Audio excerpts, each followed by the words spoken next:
the silent observer. The research station horizon clung to the edge of a ravine on Proxima b like a metal insect, its solar panels stretching outward to catch the crimson light of the dwarf star overhead. Inside, Dr. Nadia Kashar stared at her, monitors with bleary eyes, 27 hours into what should have been an 18-hour shift. Her dark hair was pulled back in a messy bun, and her olive skin looked pale under the harsh fluorescent lights. "There it is again," she murmured, tapping the screen where energy readings spiked for the third time that week. "Something's down there." The small research station housed only 4 scientists, all tasked with studying the unusual geological formations on this distant exoplanet. Proxima b wasn't supposed to harbor life, at least nothing beyond microbes and primitive plants that clung to thermal vents. Yet the energy readings suggested something much more complex. "Dr. Kashar, you should get some sleep," said Javier, her assistant, placing a steaming cup of synthetic coffee beside her terminal. "The anomaly will still be there tomorrow." Nadia ignored him, zooming in on the ravine readings. "This isn't random, Javier. These are patterns, deliberate ones." "You've been saying that for weeks," he sighed. "Garrison thinks you're just seeing what you want to see." She bristled at the mention of Dr. Garrison, the station lead who had dismissed her findings repeatedly. "Garrison hasn't left his lab in a month. He wouldn't recognize a breakthrough if it crawled into his bunk." The truth was, Nadia had been tracking these anomalies for 3 months, ever since they'd established the station. The energy signatures appeared in cycles like pulses, always emanating from the same location deep in the crystalline ravine outside.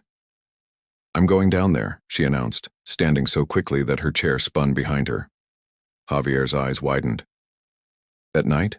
The director specifically said, "I don't care what Director Hammond said from his cozy office back on Earth. I'm not waiting another 6 weeks for approval that might never come." She was already pulling on her exosuit, checking the oxygen levels and pressure settings. "At least wait until morning," Javier pleaded. "The signal's strongest now," she countered, "and Garrison is asleep, which means no one to stop me." 20 minutes later, Nadia descended into the ravine, her suit lights illuminating the crystalline formations that stretched like frozen waterfalls down the rock walls. The beauty of it still took her breath away. Massive structures that shimmered, with blues and purples, some as tall as buildings. Her scanner beeped steadily as she approached the source of the energy readings. The ravine narrowed until she had to squeeze through a fissure, emerging into a circular chamber that seemed almost carved. "That's impossible," she whispered, her voice echoing slightly in her helmet. The chamber walls were smooth, the crystals arranged in patterns too regular to be natural. Her heart raced as she stepped toward the center where a larger crystal formation pulsed with soft blue light. As she approached, the pulsing intensified. Her scanner went haywire, readings jumping off the charts. "Hello?" The word escaped her, lips before she could stop herself, feeling foolish immediately afterward. What was she expecting? A response? But then the crystal structure changed, shifted, the light within moving like liquid. Nadia froze as the formation began to unfold, revealing a shape that was unmistakably sentient. It rose before her, twice her height, its body crystalline yet fluid, with what appeared to be limbs and a central mass that might have been a head. Fear gripped her, but curiosity held her rooted to the spot. This was what she had been searching for her entire career, proof that humans weren't alone in the universe. The entity moved toward her, light pulsing through its translucent form. Nadia's training took over and she activated her suit's recording systems, backing away slowly. "I'm Dr. Nadia Kashar from Earth," she said, her voice remarkably steady despite her racing heart. "I mean no harm." The entity paused.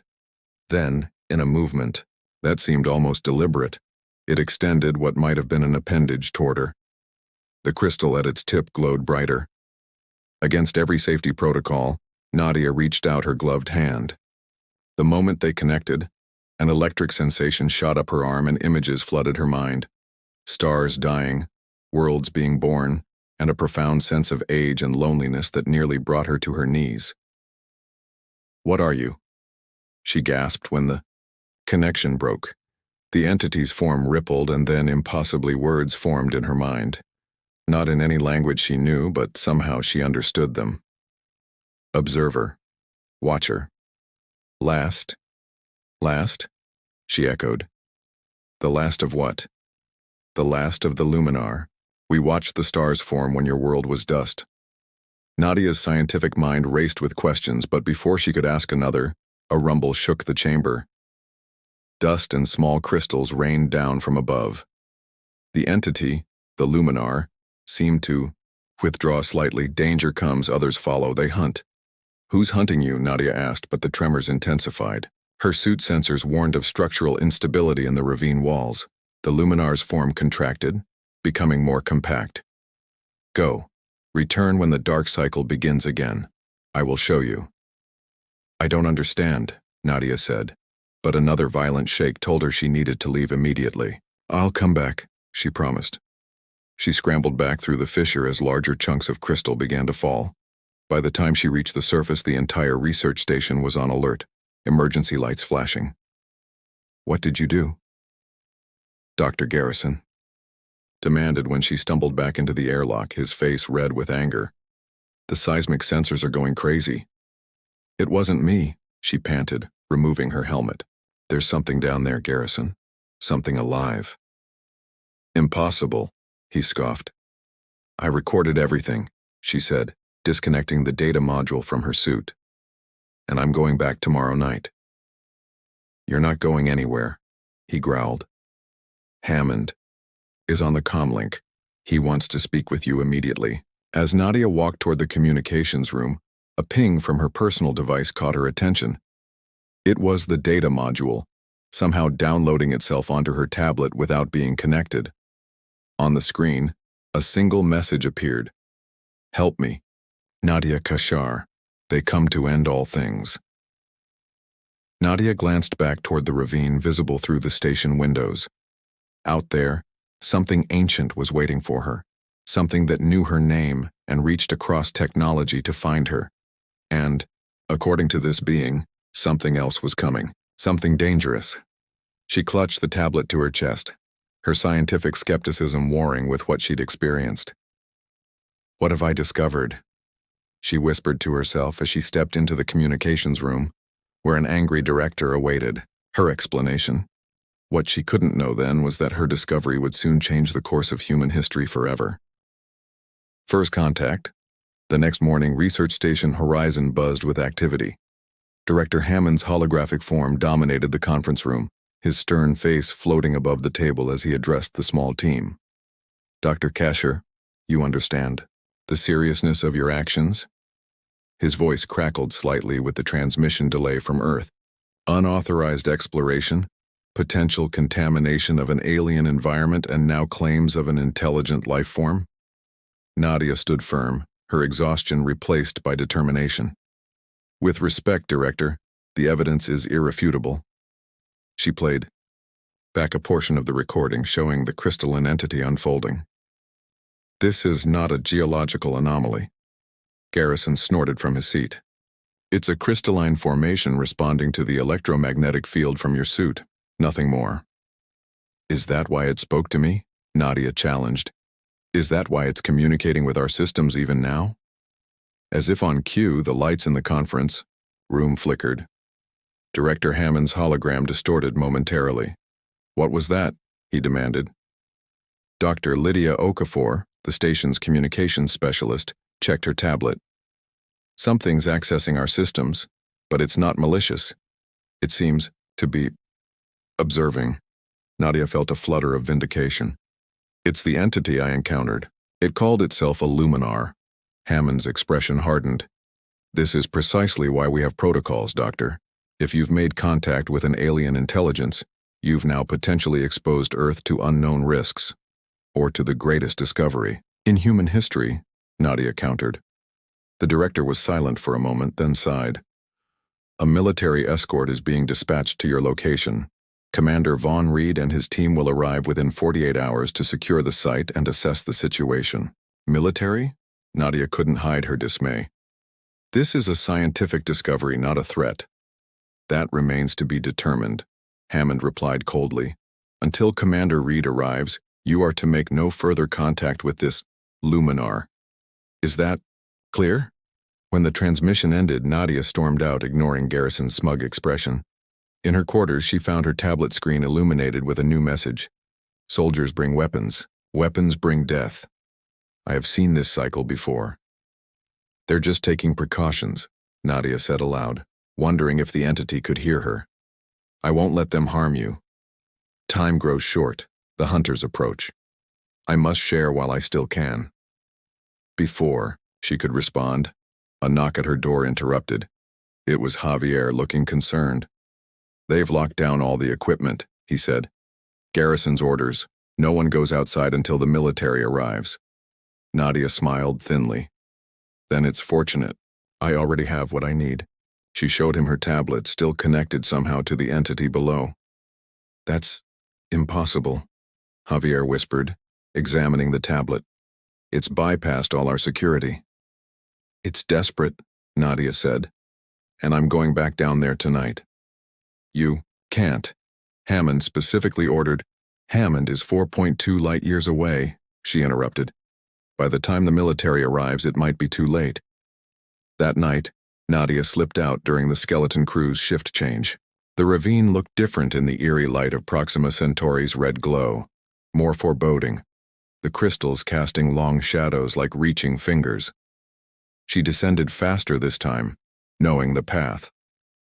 When she reached the chamber, the Luminar was waiting, its crystalline form pulsing with anticipation. I don't have much time, she said. They're sending military personnel. I know. I hear all that passes through your machines. Can you show me who you are? Why you're here? The entity expanded, its light intensifying. Touch and see. Nadia removed her glove, breaking every containment protocol, and pressed her palm against the cool crystal surface. Immediately, visions flooded her consciousness.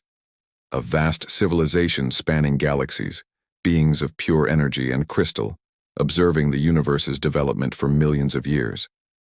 The Luminar were watchers, recorders of cosmic history. Then came the hunters, the Kelvari, organic beings who had discovered how to harvest the energy of the Luminar to power their world ships. She saw the systematic extinction of the Luminar race, hunted across the cosmos until only scattered refugees remained.